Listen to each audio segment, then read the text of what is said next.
Hello, everyone. Welcome to Barca News. It is April 23rd, 2025. And Javier Tebas has hit back at Hansi Flick. Also, the Saudis are preparing a mega offer for Coutinho. And finally, Marcus Rashford wants to play for Barcelona. We have a lot to discuss, so let's begin.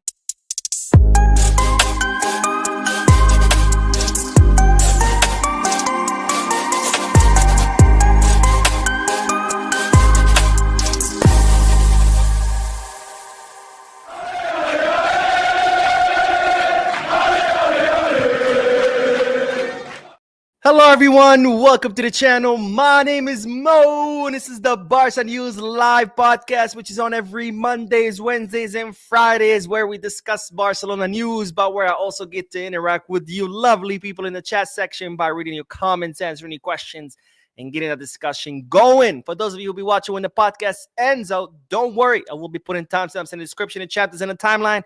In case you do want to skip through the discussion, just get straight into the news. Having said all that, make sure to hit the like button, subscribe to the channel, drop a comment. If you are looking for any Barcelona jerseys or merchandise, make sure to Goal Kits, Get Back, or Fanatics. If you are looking to place any sports bets, make sure you head to Bet Us. All links are down below in the description. You click on them, you get access to some pretty cool discounts and offers. And now let's begin with the news. And as always, the first segment of news is made up of several bits of news combined together for the sake of brevity, starting with great news or with amazing news, with really cool news, because check out our stadium. Let's go, ladies and gentlemen. The grass is being installed at the Spotify Camp Nou. And look how beautiful it looks, ladies and gentlemen. It's no longer that ugly dirt where before not just dirt, it was all machinery and trucks and construction material and construction debris. It's all been cleared. The ventilation system has been installed. The irrigation system has been installed. The dirt has been installed. It has been flattened. And now the grass is being installed on top of it. And that is absolutely a beautiful sight. Now, not just the grass surprised me when I saw these pictures, but check out the seats. They have installed so many seats. I mean, if you look at the first ring of the stadium or the first level, it's mostly done. The seats are mostly done. You look at the second ring, I would say about 80%. So really, really cool pictures that we saw today. Now, Barcelona did post videos of the grass being installed on their social media accounts. I'm not going to share that video with you because the last time I shared a video made by Barcelona, they flagged my video. They took my money. It is what it is. I guess we'll consider it donation to a struggling club. So enjoy my money, FC Barcelona. But anyways, that's not the only news, ladies and gentlemen, in this first segment. The next bit of news is about someone we've talked about in the past, which is Franco Mastantuono. If you don't remember who Franco Mastantuono is, he's a 17-year-old attacking midfielder who currently plays at River Plate. He came up through the River Plate Academy. He made his debut, I think it was last season, for the senior team of River Plate at only 16 years old. And since then, he has been impressing. He's been attracting the attention of many European clubs, including Barcelona and Real Madrid, two clubs that were tracking him very, very closely, had sent scouts to South America to watch him play. But then the interest of both clubs cooled off because Franco Mastantuono decided to extend his contract with River Plate, increasing his release clause. So both Barcelona and Madrid kind of backed away. They were trying to sign him last summer, but when he renewed, both clubs were like, all right, hold on. I don't know about this. But it seems that Barcelona are not losing sight of Franco Mastantuono because this weekend there's two Clásicos. The first one, obviously, on Saturday, we have the Clásico in the Copa del Rey final, Barcelona versus Real Madrid. But on Sunday, it's the Argentinian Super Clásico, which will be River Plate versus Boca Juniors. And you might say, Mo, why do I care about River versus Boca Juniors? Well, you should care because Barcelona are going to have scouts present at the Boca Juniors River Plate match in order to keep a close eye on Franco Mastantuono, who, by the way, will turn 18 years old this summer on August 14th, meaning this summer he'll be able to sign for a European club. Also, His contract with River Plate expires in the summer of 2026. That means that this summer he'll be entering his final year of contract. And again, he'll be turning 18. So he would actually be able to sign for any European clubs.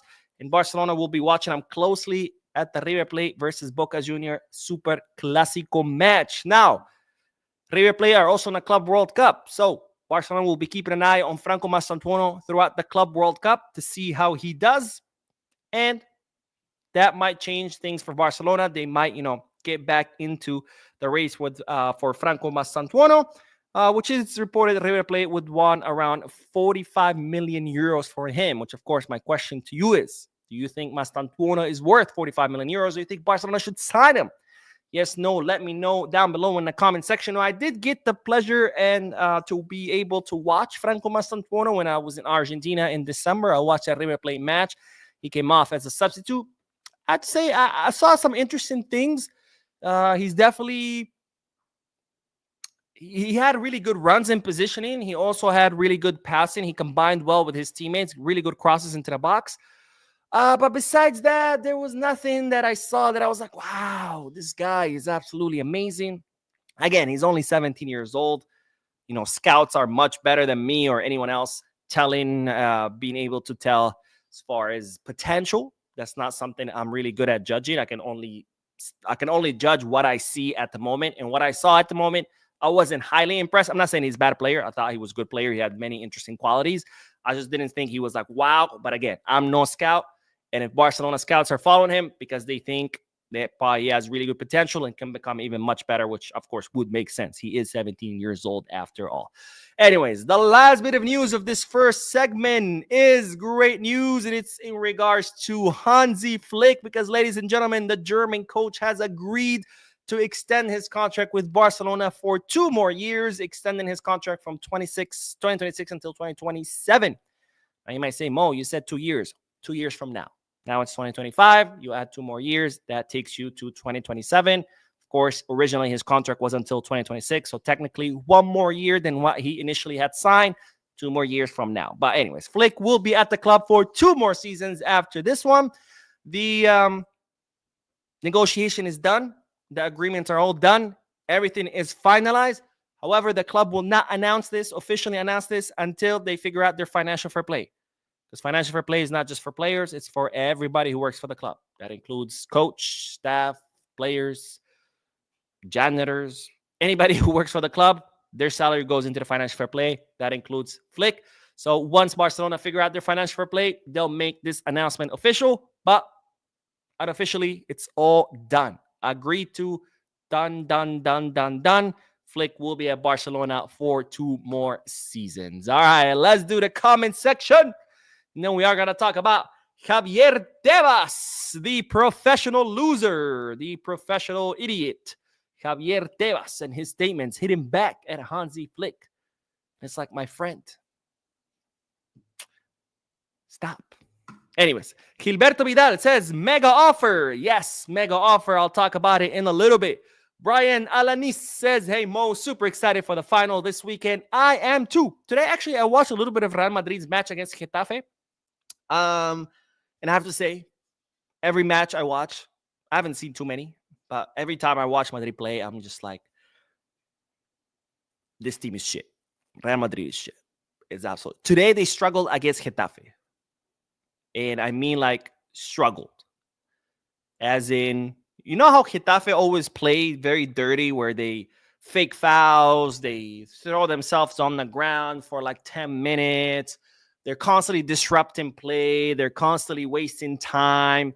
Their goal is always, since they don't really have much football to offer, their goal is always to disrupt the opponent.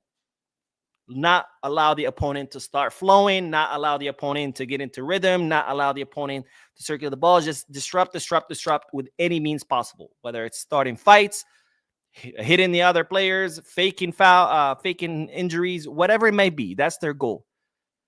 Well, today, the script was flipped because Madrid were winning 1-0 barely.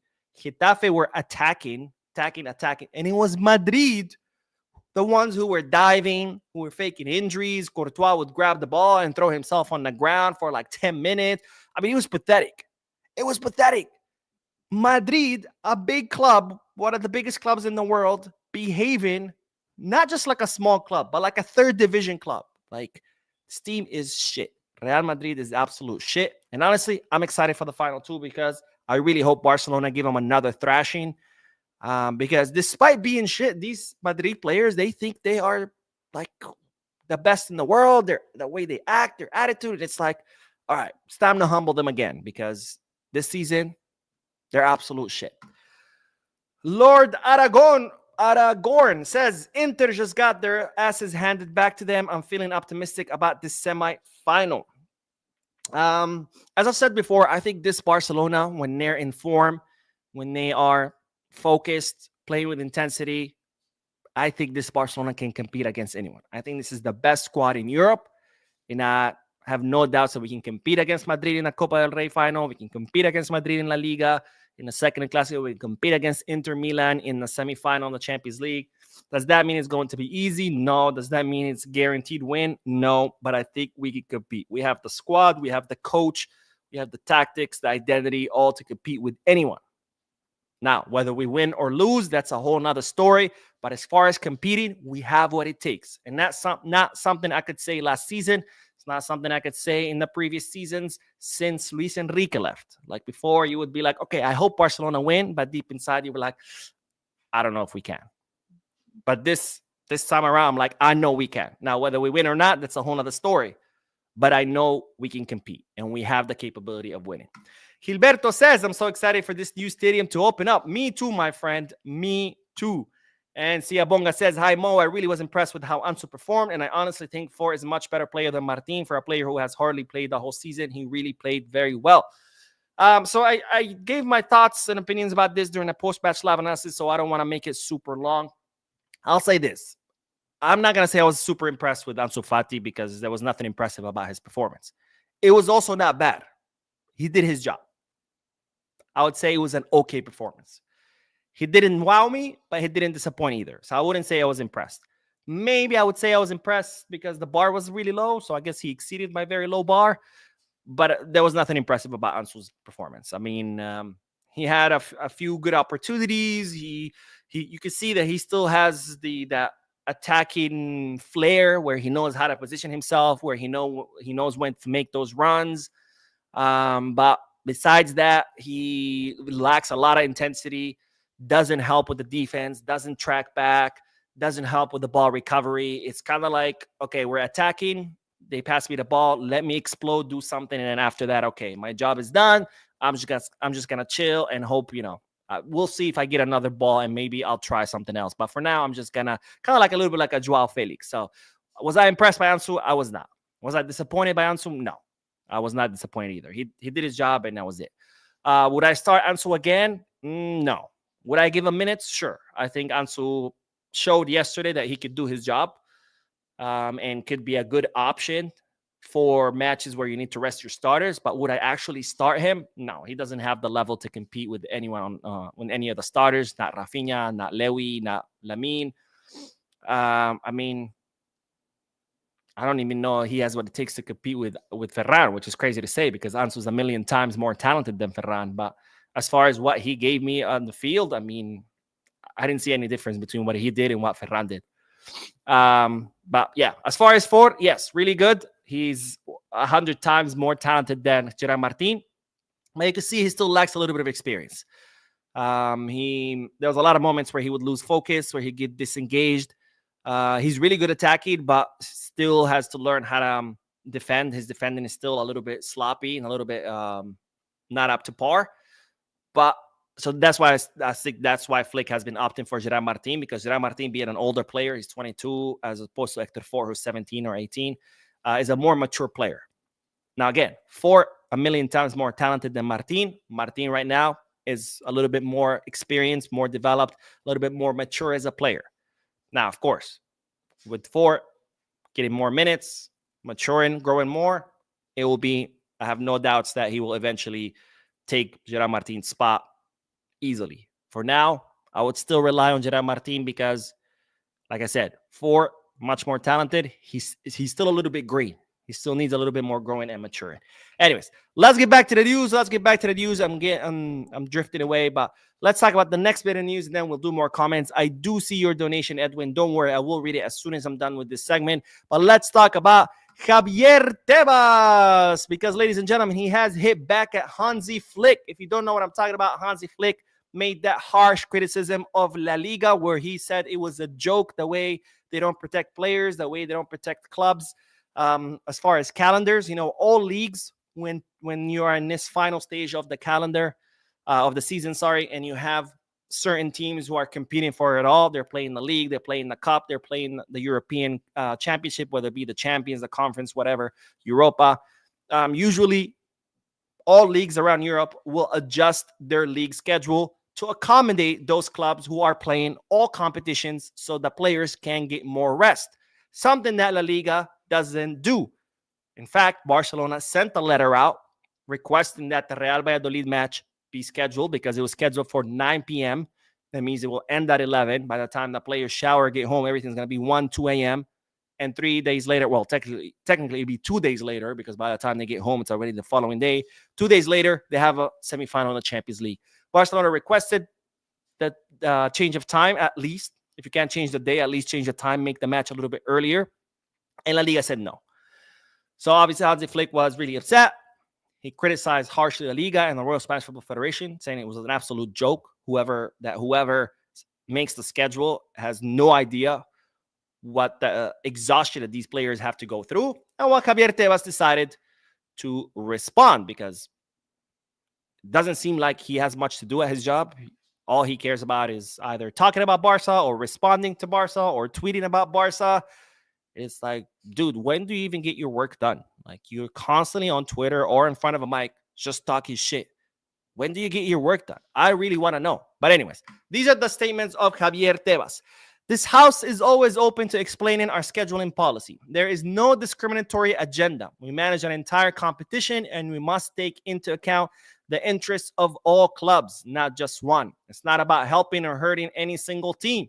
Why is it always the national leagues that get the blame? Why don't you complain to UEFA? That's where the scheduling pressure comes from.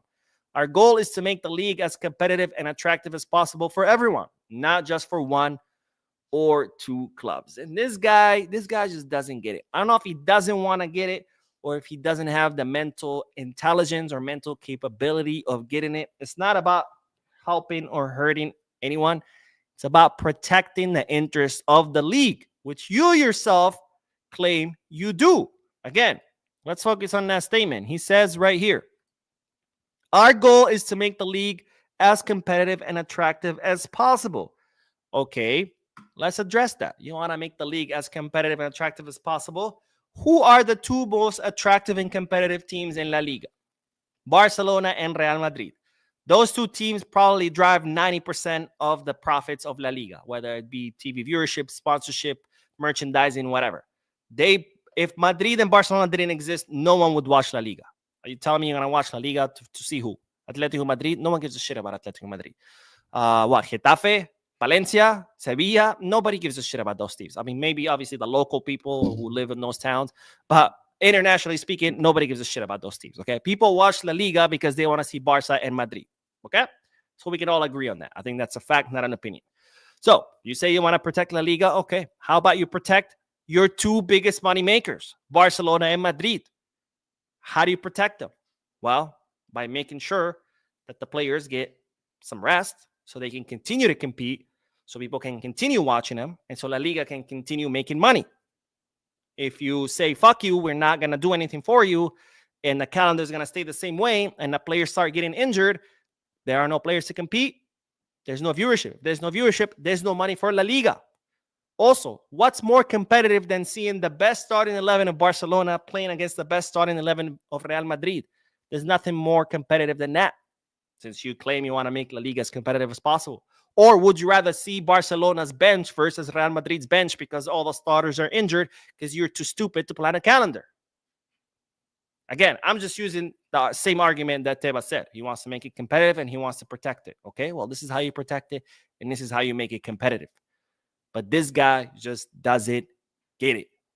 Either he doesn't want to get it or he's too stupid to get such a basic concept where if you don't care about the players as humans and you only care about the money, okay, then let's protect your investment. Who are your investments? The players. They're the ones who are playing the sport.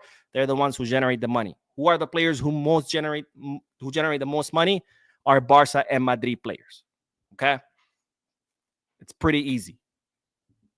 Pretty fucking easy to understand. But this guy just doesn't get it. Anyways, let's get back to the comment section. Let's do the donation from Edwin. Thank you so much, my friend, for your generosity. He says, hey, Mo, do you think the Clásico final this weekend will have any implications on the remainder of La Liga? Also, how confident are you? I mean, implications such as what?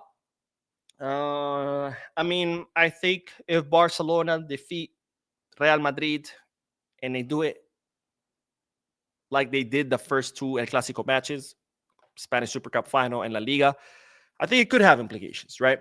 Because if you thrash Madrid again and thrash them big time, I think that could end up affecting their psyche, right? Their mental preparedness. Because then they're like, we just got humiliated 3 times by Barcelona. We've lost 2 trophies to them. We've been humiliated in the Champions League as well. And it's like, we're out of 3 competitions. We only have 1 left, which is La Liga, where Barcelona are leaders. And I think it could eventually demoralize the players even more and be like, what are we doing? Let's just fucking go home and try it again next season. So it could affect La Liga, could affect the final El Clásico match in La Liga. So it could be. How confident? Again, I'm very confident in this team that can compete against anyone, but of course, it doesn't mean that it's going to be that's it. The win is guaranteed, that we're just going to go there and take a win. After all, it is Real Madrid and it is a final. So things can go either way, but whether can we compete or not, we can compete. No doubt. All right, let's see. Let's see. Where did we leave off? I forgot. Let us see. I think I left here. Mandem says, hey, Mo, indeed, I'm so glad to be able to catch up your live stream, though. Keep doing what you're doing. May our beloved team win the final Visca Barca. Thank you, my friend. Thank you for your comment and for watching the live. And yes, may our team win Visca Barca. And Sai Suprit says, Mallorca would have been the perfect match for Luis to Europe goal debut, and Madrid barely squeezing through another victory. I love seeing Madrid cry. Can't wait to see them cry on Saturday. I cannot wait to see them cry on Saturday either. And yes, I think that the Mallorca match is where it's a perfect match where you feel the absence of Lewandowski. You know, people like to pick on Lewandowski because he's old and he's like, he doesn't do anything, even though he scored 40 goals and apparently that's nothing. But I think the Mallorca match was a perfect match where you're like, okay, you can see the difference of what it looks like not having Lewy.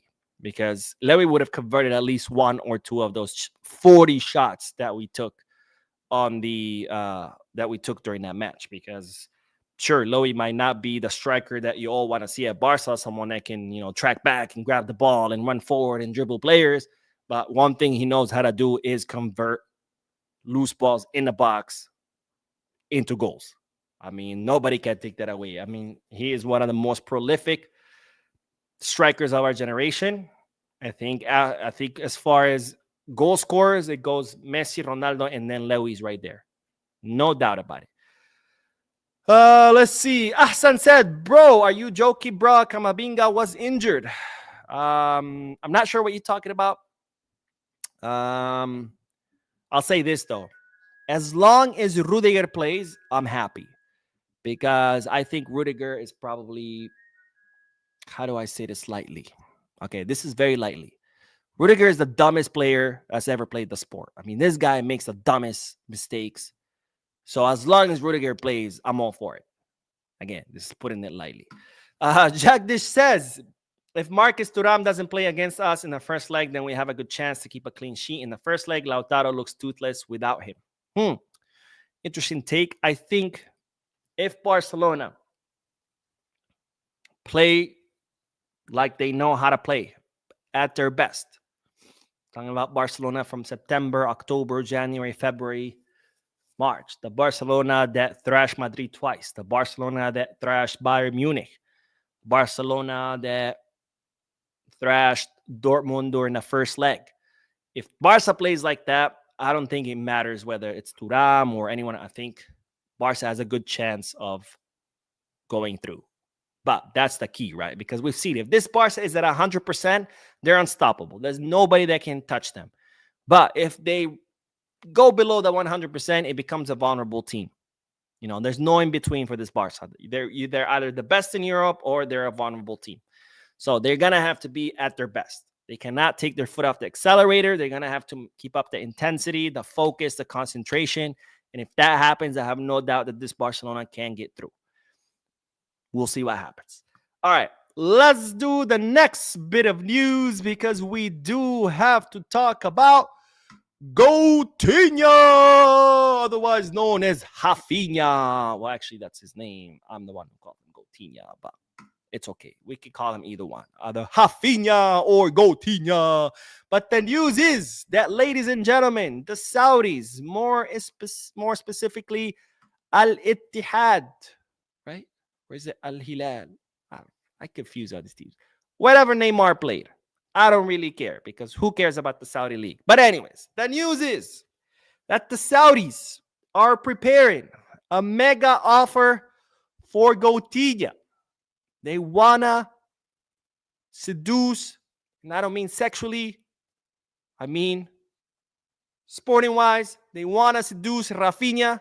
They wanna convince him to leave Barcelona and to go to Camel League to play with noobs and watch Ronaldo celebrate scoring goals against noobs. Now, what's the mega offer that the Saudis are preparing? Well, they want to offer Coutinho a 50, that's 50, not 15, 50 million euro salary per season and give him a 4-year contract. So that's a 200 million euro offer. 50 million per season for 4 seasons to try to sway Coutinho away from Barca to Camel League. And for Barcelona, they want to offer Barca 100 million euros in transfer fee. That's the offer that Al Ittihad are preparing. They want to replace Neymar with Coutinho because that was an absolute disaster of a signing. The guy played, I think it was like 58 minutes or 48 minutes, something like that, and ended up earning something like 100-something million euros. Crazy. Anyways, it's neither here nor there. And people are like, we want Neymar back. The guy can't even succeed in Camel League, and you want him back in Barca? Let's be real. Anyways, Coutinho. Back to Coutinho. Now, Barcelona are pretty much aware of this. They have confirmed it. Sources at the club have confirmed that, yes, they are aware of the Saudi interest. I mean, Saudis approached Barcelona in the winter transfer market. They approached them last summer, and they plan to approach them this summer again with this mega offer. Now, what's Barcelona's stance? Barcelona's stance is that they don't plan to sell Raphinha. In fact, they want to renew his contract. His contract expires in 2027. Barcelona want to extend it. And the only way Barcelona would sell Coutinho is if Raphinha tells the club, hey, I want to leave. So then Barcelona would be like, okay, let's make it happen. Now, as far as Barcelona know, Raphinha has no intention of leaving. But of course, things could change. Raphinha could look at this offer and be like, yo, 50 million a year, that's 200 million in 4 years. I could take that money. I'm set for life. My kids are set for life. My grandkids are probably going to be set for life. So he might think about it. But as of today, April 23rd, 2025, Raphinha has no intention of going to Saudi. He wants to stay at Barcelona. Honestly, if I was Raphinha, I would stay Barcelona until I'm 31, 32. 32. I would say 32. That's another 4 years. And then at 32, I'll be like, fuck it. Let's go to Saudi. Why not? Play until 36. They're probably not going to offer him 50 million a season by then because he'll be older, but I'm sure he could probably get 25, 30 million, which is still a lot of freaking money. That's what I would do. But I am not Raphinha. I am not a football player, so I don't know what Raphinha will do. But as of today, Barcelona not looking to sell, and Raphinha is not looking to leave. And of course, my question to you is, Would you, if you were Deco, would you sell Coutinho to the Saudis for 100 million euros? Yes, no, let me know in the chat section. Zach Urban says, hey, Mo, do you think Ansu will play again against Valladolid? I think that's a perfect match for Ansu to play again. I mean, Real Valladolid is right in between both Champions League matches, right? We play Inter the first leg, then Valladolid, then Inter again. And I think that's a great match to have, Ansu play, get some minutes. And why not? Sorry, I'm like, my computer, my other screen is like going crazy on me. And then why not have him, get some minutes there? I think, again, from what I saw against Mallorca, Ansu showed that, he could do the job. Again, he didn't wow me. I wasn't like, holy crap, Ansu Fati. But he didn't disappoint either. I think he could do the job, do it well enough. So why not have him play against teams like Real Valladolid and rest Lamine, rest Raphinha? I think those are same with Hector Fort, right? Why not play him against teams like Real Valladolid and rest Kunde? Let's see. Sean says, hey, Mo, can you believe a few years ago Barca was being linked with a coach like Erik ten Hag? We dodged a bullet there. Hansi Flick is the man to take us forward. Yeah, I don't know what happened with ten Hag, man. He looked really promising at Ajax. And then I don't know what happened in Man U, but I can't say for sure if it was all just Erik ten Hag or if it's just Man U as well, because it's not just Ten Hag that has failed with Man U. Pretty much everybody and their mother who's coached Man U has also failed. So maybe it's not 100% fully the fault of Ten Hag. But again, I don't know, because I don't really follow the Premier League. So I'm not going to sit here and pretend I'm a Premier League expert and that I know everything there is to know about Man U, because I don't. So I'll just say he's not the only one coach has failed. So maybe there's more to it than just him sucking as a coach. I don't know. Again, I'm not a Premier League fan. Barca for Life says Ansu should start against Valladolid. Low key, we have a short rest in between Copa del Rey and first leg versus Inter.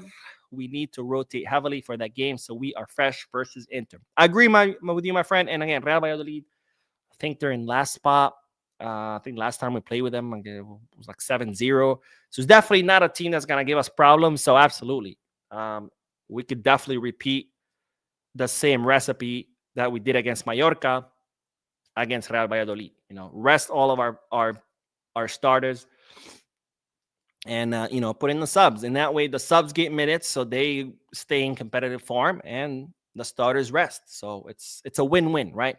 Hello Morales says, what do you think about Inter having only 2 days off since they play on Sunday? Do you think we get an advantage from that? I don't think so, because my guess is they're going to rotate just like we are going to rotate. Now, of course, 2 days is very short period of time. And they might, let me see, where is Inter as far as the table? Serie A standings. Let me see. So Inter are first. Ooh, they're tied on points with Napoli. Then it might be an advantage, because unlike, for example, PSG, who they win the league like week 1 because that league is absolute trash. This is actually really interesting, the fact that they're tied with points with Napoli, because that means they cannot just go throw in their entire bench and be like, all right, go, we're going to rest all of our starters, because you risk, obviously, you dropping more points in the Serie A and then you lose the Serie A. So this could be an advantage, very much so, because they are going to have to use at least some of their starters during that weekend to get a win, because they cannot afford to get a loss or a draw. And they play against Roma. They play against Roma. I guess we'll see. We'll see what their coach does. But yeah, it could very much be an advantage. Anyways, let's do the last bit of news and then we'll do more comments, I promise. But let's talk about Marcus Rashford. Speaking of the Premier League, because, ladies and gentlemen, Marcus Rashford still dreams of coming to Barcelona. Now, as you know, Marcus Rashford was very close of coming to Barcelona. His chapter, he announced himself that his chapter at Manchester United was over. He wanted to come to Barcelona. He waited for Barcelona as long as possible during a winter transfer market, which was, of course, huge because Marcus Rashford needed to figure out his future. The sooner, the better, because at Man U, they had told him, we don't count on you. You're not going to get a single minute. The only way you can get minutes is to leave.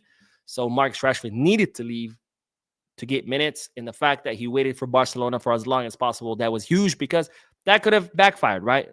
Barcelona, the market could have closed, and then he would have been stuck at Man U for the rest of the season without a single minute. But he waited. Barcelona couldn't get enough financial fair play. So Marcus Rashford ended up in Aston Villa, where he, by the way, is doing pretty well with Aston Villa. You know, maybe a change of club wasn't too bad for Marcus Rashford. And of course, that's only a loan until the end of the season, which means in the summer, he'll be back at Man U and he'll need to figure out once again what his next destination will be. Now, Marcus Rashford is open to staying at Aston Villa or going somewhere else. And out of the options that he's open to, his priority is Barcelona. Marcus Rashford still dreams of playing for Barcelona, and it's reported that his agent will be reaching out to Barcelona to offer the player once again, because during the winter, it was actually Marcus Rashford's agent that hit up Barcelona and said, hey, we're looking to leave on loan until the end of the season. Do you guys want him? Barcelona's like, it's actually a good option. Let me see what I could do. Oh, wait, I can't do shit because my financial fair play is crap. So Rashford's agent is planning to reach out to Barcelona again to see if to offer the player and see if it is a possibility to come this summer, because Rashford continues to dream of playing for Barca, and Manchester United will reportedly want around 40 million euros, which obviously it's not a crazy amount, especially because at one point I think Rashford was valued at like 140 or 120, something ridiculous. And now to talk about 40 million, it's not a crazy amount, but would I pay 40 million for Rashford? I personally wouldn't. Only because he's been a highly inconsistent player. The only way I would sign Rashford if he came for free, because then you have no risk. If he works out, amazing. If he doesn't, who cares? You didn't pay anything. But I don't know. 40 million to me for an inconsistent player is a lot of money given Barcelona's financial situation. He would tell me 10 years ago, I'd be like, all right, 40 million, it's a lot of money, but not too much money. Maybe it's worth running the risk. But when you're talking about very limited resources and spending the very few resources we have on a player that's inconsistent, that to me is a little bit too risky. Now, of course, Rashford, when he's on top of his form, he's one of the most lethal attackers in Europe. Not to mention he can play as a left winger and as a center forward, to a position that we need to reinforce. So he does. There are a lot of pluses, but I think the price for me outweighs the pluses. I don't know. Maybe I'm crazy. I want to hear you guys' thoughts. Let me know. Would you sign Marcus Rashford for 40 million euros? Let me know in the chat section or in the comment section if you're watching this when it ends. And Jagdish says we should be cautious about the Madrid final. I've read reports that they are experimenting with their 12th man run. Yeah, I mean, jokes aside, we should be careful. Obviously, it's still Real Madrid. They might be a shit team as a unit. They're shit. They don't have an identity. They don't have a style of play, no tactics, no strategy, nothing. So as a team, they might be shit. But at the end of the day, they still have very high quality players. Mbappe, Bellingham, Rodrigo, Vinicius, Valverde. They still have really, really good players.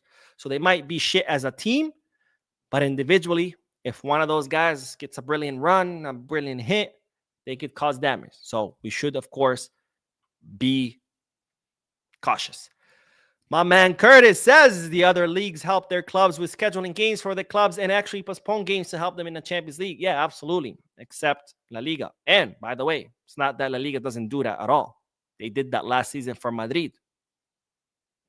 So, Mr. Tebas, who wants to act smart and be like, why don't you guys complain about UEFA? Well, here's a question for you. Why do you approve the changes of Madrid but not Barcelona? And also, my question to Laporta, what the fuck are you waiting for? File the complaint. Get this clown out of there. What are you waiting for? And that's what kills me about Laporta, because he's so good in front of the mics. He's so good like talking shit, but then he doesn't do anything. He complains about Tebas, but then he votes for him. He complains about Tebas, but then he votes for the salary increase of Tebas. He complains about the Tebas, and then when he has the fate of Tebas in his hands, he doesn't do shit. So Laporta, at one point, talk is enough and time to act. Like, what are we waiting for? Let's get that clown out of his position because enough is enough. And if you don't want to do it for the sake of Barcelona, do it for the sake of La Liga because Tebas is running this league into the ground. And that's going to hurt all of us because we're still in this league. Anyways. Asbangla.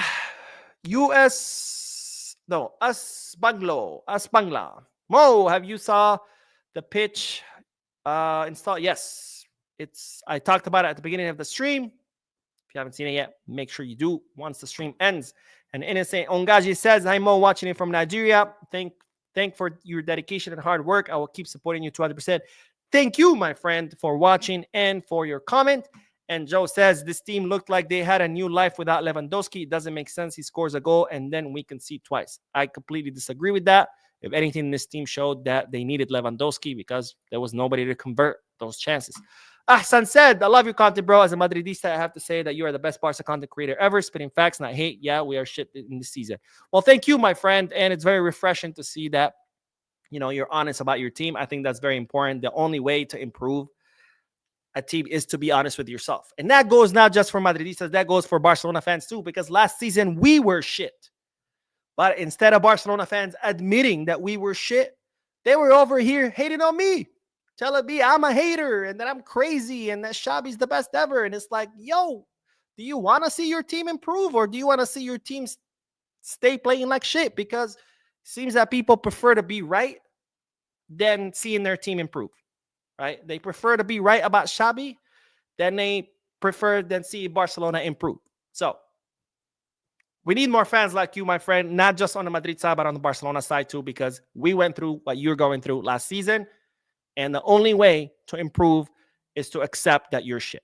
Otherwise, there's nothing to improve, right? If we're great, we're amazing, we're doing well, what's there to improve then? We should continue doing the same thing. Mark says 100 mil is funny. They have so much more. Any transfer fee needs to be increased 50% for them. Okay. And let me pose this question. Would you sell Raphinha for 150? Yes, no? Let me know in the comment section. I don't know why I forgot the word comment section or the two words comment section. Okay. Ola Kunle says Raphinha needs Ballon d'Or. Ballon d'Or? It's not a fashion statement, my friend. It's a Ballon d'Or. Says, I'm sure he's not going to be interested in Saudi league. Yeah, but 200 million is a lot of money. Don't underestimate the power of persuasion when it comes to money. Sai Suprit says, Pedri is the GOAT. He got the dribbling of Iniesta, passing of Xavi, and defending of Boozy. Like, how can you have the most interceptions, dribbles, passing, accuracy, etc., and not be called the best like Modric? I agree 100%. I think Pedri is this season. I mean, he was already great. This season, he's just out of this world. The best midfielder, hands down, by far. No comparison. Mickey says, if I'm Deco, I will sell Raphinha. 100 million is a whole lot of money. With the addition of 40 million, we can get a better and left wing. Raphinha will hit 30 years soon. I wouldn't be completely against selling Raphinha because we do need the money. And yes, we could technically sign a winger that can give us more dribbling abilities, but not for 100. I think 100 million for Raphinha is too low. Only because, we know the Saudis have a lot of money, but I think they were willing to offer something like 150 or 200 for Vinicius and for Rodrigo separately. And I think Raphinha is way better than both this season. So if the Saudis offer 200 million, I would be like, yeah, let's sell him. Because let's be honest, any player on the squad, for the exception of maybe Lamine Yamal, Pedri, and Kouarsi, I would sell for 200 million. So this is nothing against Raphinha. It's just like, it's a lot of money. It's a lot of money, and we need the money. We have a donation from Sanjok who says, as a coach, would you have played Ansu and for their bad behavior? All they needed to do, get minutes, is act angry in public. That's very tough. That's very tough because on one hand, you're pretty much rewarding their bad behavior because they are throwing tantrums for not getting minutes, and the next match you give them minutes. But on the other hand, you also got to think about what's best for the team. The players are tired. They need rest. You have a final coming up. So that's tough. That's tough. I think if I was a coach, I wouldn't have. And I know it's crazy because, again, players needed rest. But I think there was other ways that we still could have rested the starters and still not giving minutes to Fort and Ansu. And again, this had nothing to do with the performance because I think Fort had a really good match. Ansu, yeah, he had a decent match. But it's important not to blow up the locker room. And part of not blowing up the locker room is being strict and enforcing the rules, right? Because Kunde, he missed, what is it like? He was pulled out of the starting lineup 3 times because he was 1 minute late. So then Kunde is going to look over and be like, what the hell? I get punished for being 1 minute late. And then these two are throwing tantrums and you reward them with minutes, right? Also, when a coach doesn't follow his own rules and doesn't impose his own rules, people usually start, the players will start losing their discipline a little bit because they're like, oh, maybe I could get away with stuff, right? I'm not saying this is what's going to happen, but I'm saying if I was a coach, I don't think I would have. I mean, there were still other options. You could still have Gerard Martin play on the left. Yes, he does. He is going to play the Super Cup final, but he's only played a few minutes here and there. So it's not like playing against Mallorca and then playing against Madrid would cause him any exhaustion. And as far as our right back, we still could have had Eric Garcia there, obviously, and then Araujo and Iñigo in the middle. Now, as far as the wings, we could have had maybe Pau Victor play in the place of Ansu. And still, still being able to rest Raphinha while not rewarding bad behavior of Ansu. Mr. Misterio says, I've been seeing rumors about Jokic and Barca growing a bit in Twitter. No, there's no truth to that. First of all, Barcelona are not going to sign any strikers this summer. Second of all, we can't afford Jokic.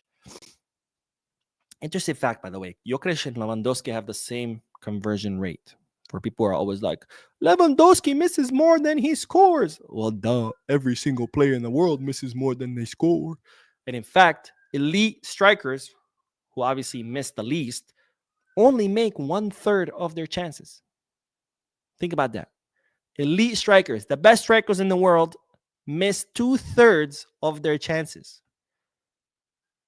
So when people are like, oh, Lewandowski misses more than he scores, well, duh. Katana says, the profile of Raphinha is needed in any team. Great stamina, pressing, shooting, speed, and run behind the lines. Not in any team. It just depends on what kind of style you're playing. If you're a team that wants to exploit the back of your opponents, sure. Like Atletico Madrid, right? They like to park the bus and then boom, long passes. Raphinha would be a great player for a team like Atletico Madrid. So it just depends on what kind of style you're playing. Let's see. Dr. Bahradwaj says, thoughts about Pablo Torres' playtime. What should Barca plan for next transfer window? As we can clearly see, midfield and defense are awesome. We are lacking predators/finishers.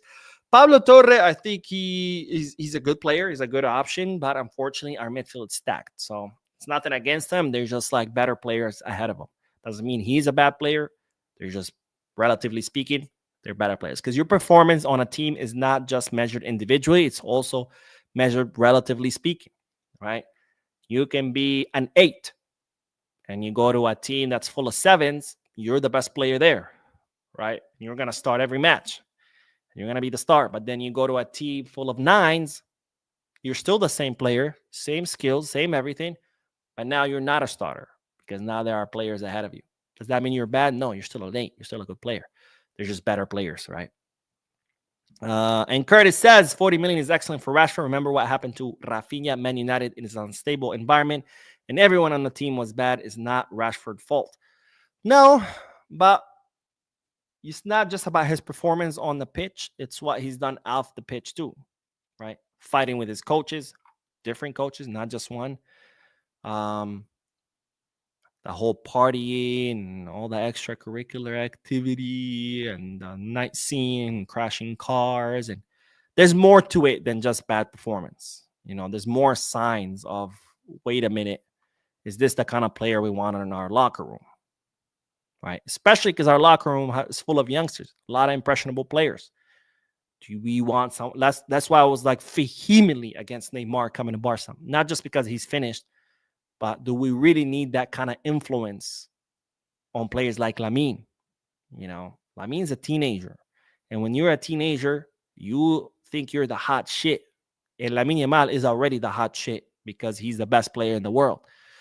And then you bring someone and be like, yo, you want to be the real hot shit? Let's go party on yachts with models, with girls, with alcohol. And next thing you know, you're in trouble. So do we really, really, really want that kind of influence? That's something that needs to be considered always.